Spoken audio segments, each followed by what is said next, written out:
Phew, I'm glad I don't do this for a living. I probably wouldn't make any money if I did. Use the finish putty technique to sand out the runs, and it worked really, really well.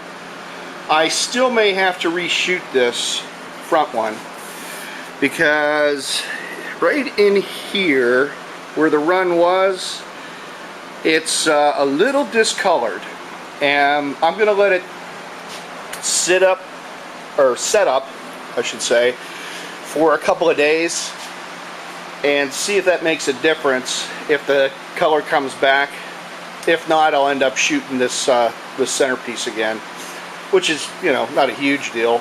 I'd rather not, but if I have to, I have to. I'll just sand it all down with 600 and shoot it up.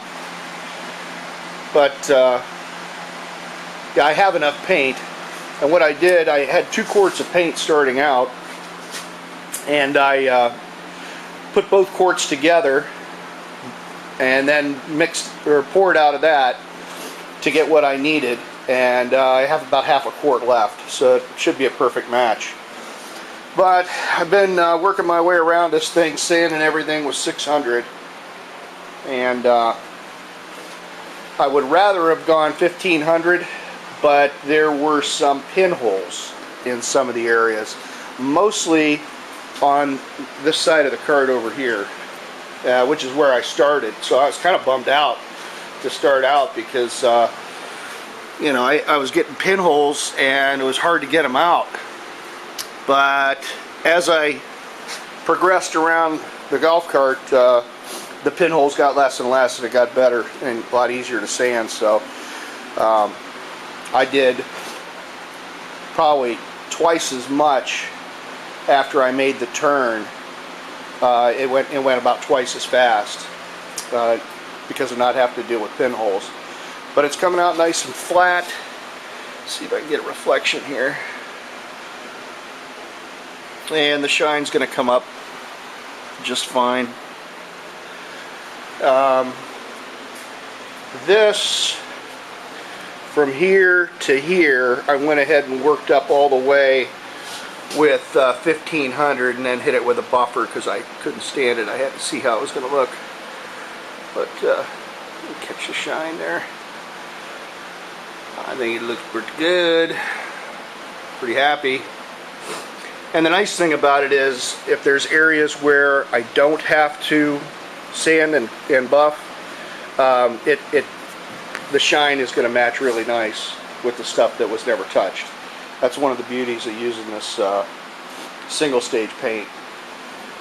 So, just a real quickie update. Oh, the runs.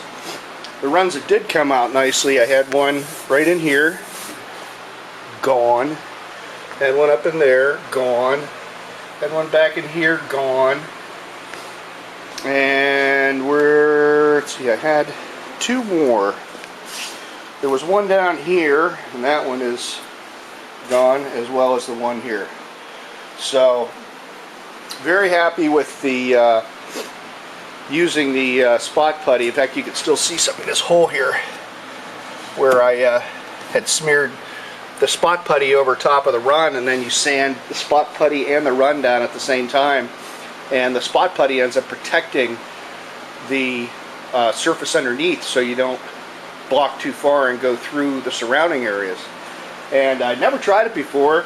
Saw a couple of guys on the internet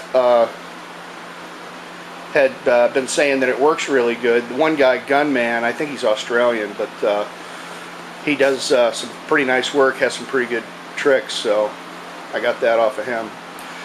But there she sits. Like I say, this is the only question mark. May have to be reshot. Otherwise, we're looking good. Later.